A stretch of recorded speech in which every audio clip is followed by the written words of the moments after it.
खऱ्या अर्थाची दिवाळी तर म्हणजे नक्की काय?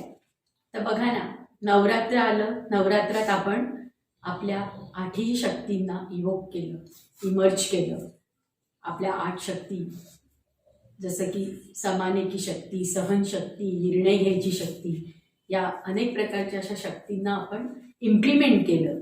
आपल्या आपल्या त्या रोजच्या जीवनात त्यांना वापरण्याचा आपण प्रयत्न केला आणि त्यामुळेच मग आपला रावण याचा आपण या रावणाला मारलं, आपण त्याचं रावण दहन केलं. खऱ्या अर्थाने विकारांना आपण हे केलं, दसरा मनवला.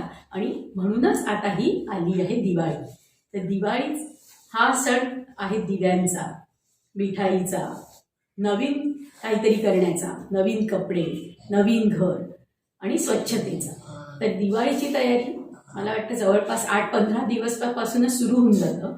आणि सगळ्यात महत्त्वाचं म्हणजे दिवाळीची पहिली जी स्टेप असते तयारीची, जी आपण 8-15 दिवसापूर्वी सुरू करतो, ती सगळ्यात महत्त्वाची आहे स्वच्छतेची. आपण स्वच्छ करतो आपलं घर, आपले कपाटं, आपले वॉर्डरोब्स, आपली भांडी, डबे, अगदी घरातला कोपरा आपण साफ करतो. जेव्हा की आपण हे रुटीनली आपण आपलं घर स्वच्छ ठेवत असतो, पण दिवाळी त्याचा एक अजून वेगळाच उत्साह असतो. कारण लक्ष्मीचं आवाहन केलेलं असतं, आपण लक्ष्मी मातेची पूजा करणार असतो, म्हणून एक वेगळ्या आनंदात.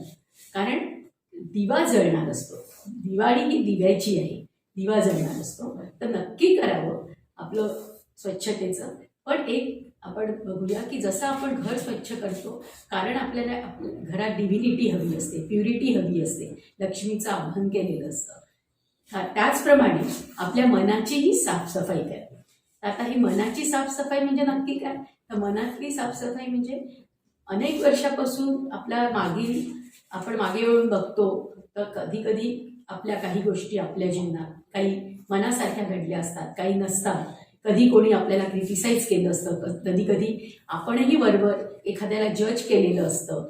वरून एखाद्या व्यक्तीशी आपण चांगलं बोलत असतो, पण आतून त्याची जी प्रतिमा आपल्या मनात जी असते ती वेगळी असते. पण वरून आपण सगळे आपले जे काही रिलेटिव्ज आहे, जे काही आपले नातेगोती आहे, ती आपल्याला असं वाटतं की सुपरफिशियल लेवलवर आपण वरून सगळ्यांशी छान राहत असतो, पण आतमध्ये कुठेतरी कोणाबद्दल राग, कोणाबद्दल जेलसी, कोणाबद्दल कधी मनाविरुद्ध घडलेल्या काही गोष्टी असतात, त्याचं दुःख, अशा अनेक गोष्टी असतात.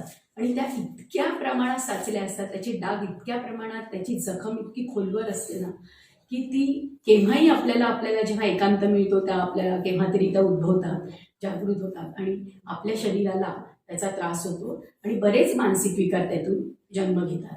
आता एक उदाहरण देऊन म्हणून सांगते की बघा, कपाटात आपण नेहमी आपली वॉर्डरोबमध्ये आपले मोजके कपडे जेव्हा व्यवस्थित ठेवतो तेव्हा सगळं ठीक असते. पण जेव्हा कपड्यांचं जास्त कपडे असतात, आपण एकावर एक करतो आणि एखाद वेळेस चुकीने समजा काही कपाटाचं दार उघडलं तर ते एकदम आपल्या अंगावर येतात. तर तसंच आपल्या मनाचंही आहे. वाईट आठवणी, वाईट सवयी, कोणाबद्दलचा राग, असं आपण इतकं कधी साचवून ठेवलेलं असतं की वरचं दाखवणं, वरचं वागणं वेगळं, त्याच्याबद्दलचं आतनं वेगळं, कोणाबद्दल, असं अनेक गोष्टी अशा असतात आपल्या प्रत्येकाच्याच जीवनात असतात. त्या मागच्या आपल्या भूतकाळामध्ये त्या खूप साचलेल्या असतात. जेव्हा की वरून आपल्याला वाटत असतं आपण तो विसरून गेलोय आणि आपण पुढे जातोय, पण नाही, मनात त्या गोष्टी असतात. तर त्याची सफाई करायची आपल्याला. कुठली गोष्ट अशी आडकाठी राहू द्यायची नाहीये, ती सगळी साफ करायची. याचसाठी की त्याच्यातही आपलाच फायदा, आपल्याला हलकं वाटेल, आपली खऱ्या अर्थाने दिवाळी मनवल्या जाईल. कारण यासाठी की जो खरा दिवा आहे, जो ज्ञानाचा दिवा, डिव्हिनिटीचा दिवा, प्युरिटीचा दिवा, तो दिवा आपल्या मनात प्रज्वलित होईल आहे. आणि हा दिवा जेव्हा आपला प्रज्वलित होईल ना खरोखर, तर त्याचा प्रकाश सर्वांना त्याचा फायदा होईल. सर्वांना तर होईलच, पण त्याआधी सर्वात आधी स्वतःला त्याचा फायदा होईल.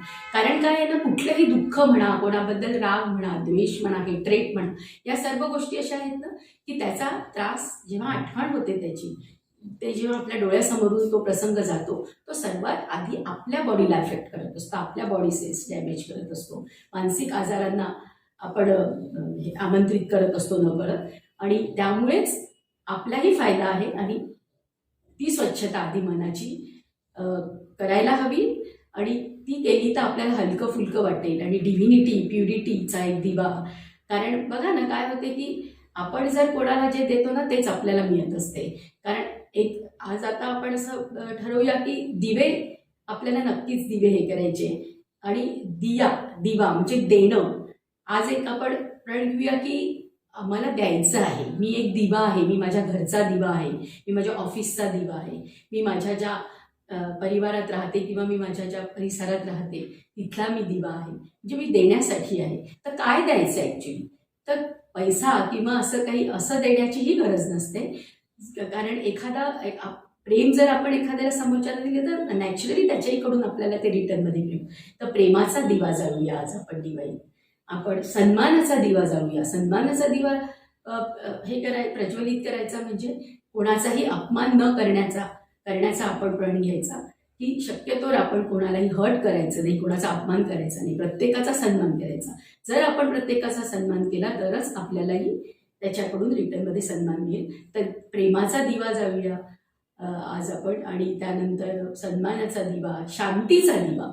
शांती याच्यासाठी की सतत आपल्या डोक्यात कुठले ना कुठले अगदी विचारांचं नुसतं कचरा मी म्हणेन असा सतत येत असतो आणि त्यामुळे आपली एनर्जी कमी होते. आपलं काम करण्याची जिथे आपलं ऑफिसचं काम म्हणा, घरचं काम म्हणा, एनर्जी कमी होते आणि आपला फालतू वेळ जात असतो, फालतू एनर्जी जात असते. तर शांतीचा दिवा आज आपण लावूया. आणि हे सर्व जे दिवे अगदी जेव्हा आपण आपले प्रज्वलित करू आपल्या मनात, तर खऱ्या अर्थाने आपली दिवाळी साजरी होईल. आणि अजून एक गोष्ट की दिवाळीत आपण नेहमी काहीतरी नवीन घेण्याचा एक प्रथा आहे की योगायोगाने एखाद वेळेस नवीन घरात प्रवेश करणं किंवा नवीन कपडे, मिठाई आपण देतो एकमेकांना. तर त्याचाही अर्थ हा आहे की मिठाई देणं म्हणजे आजपासून तुम्ही ठरवा की एकमेकांशी आम्ही गोड बोलू. तर त्याचंच ते प्रतीक आहे की एकमेकांना गोड देणं, गोडधोड करणं, मिठाई देतो. तर एक नाविन्याचं जर इतकं महत्त्व आहे तर एक नाविन्यपूर्ण आपण आपल्या आतील सवयी, वाईट सवयी आपल्याला माहिती असतात, आपले प्लस पॉईंट्सही माहिती असतात आणि मायनस पॉईंटही माहिती असतात. तर आपल्या वाईट सवयींना आपण साफ करून, आपल्या मनातील सगळा कचरा साफ करून, घरात जसं आपण करतो डिव्हिनिटी जागृत करून, प्युरिटी जागृत करून जर आपण हे असं केलं तर नक्कीच आपल्याला खूप याचा फायदा होईल आणि खऱ्या अर्थाने आपण दिवाळी मनवू शकू. आणि तुम्हाला बघा हे सगळं पटतंय का? घराची तर साफसफाई नक्कीच करूया. आणि नव्याने एखादा चांगला गुण जो आपण बऱ्याच जणांच्या मनात असते की एखादी चांगली सवय मला आता लावायची पण जमत नसतं काही कारणांनी, तर एखाद्या चांगल्या गुणाचा किंवा एखाद्या चांगल्या सवयीची मी सुरुवात जर कचरा तो साफ झाला तरच तिथे तो चांगला गुण म्हणा, चांगली सवय म्हणा, नव्याने आपण जीवन जगूया. नव्या अँगलनी आपण जगाकडे बघूया, आपल्या नात्यांकडे बघूया की जे बाहेर आहे, बाहेर आपण जे सुपरफिशियल लोकांशी वागतो तसंच आतूनही कोणातही जजमेंटल किंवा क्रिटिसिझम, कोणाचा हेट्रेट, कोणाचा राग, लोभ, मोह हे न बाळगता अतिशय सिंपल आणि प्युअर आपलं मन स्वच्छ करून जर आपण केलं तर खरोखरच मला वाटतं खऱ्या अर्थाने आपल्या मनामध्ये ज्ञानाचा दिवा म्हणा, प्युरिटीचा दिवा म्हणा, डिव्हिनिटीचा दिवा म्हणा हा प्रज्वलित होईल. आणि हे जे दिवे जर आपले प्रज्वलित झाले तर त्याचा पहिला प्रकाश आपल्यालाच मिळेल आणि मग इतरांना अर्थातच ऑफकोर्स त्याचा फायदा होईल. त्याचा पहिला फायदा आपल्याला स्वतःला होईल. तर म्हणूनच खऱ्या अर्थाची जर दिवाळी आज मला हे करायची आहे, सेलिब्रेट करायची आहे, तर सगळ्यात आधी घर साफ तर नक्कीच करायचं, पण मनही साफ करायचं आणि मनात ज्ञानाचा दिवा, प्युरिटीचा दिवा, डिव्हिनिटीचा दिवा प्रज्वलित करायचा प्रयत्न करूया. तर बघा पटतंय का? पटलं तर नक्की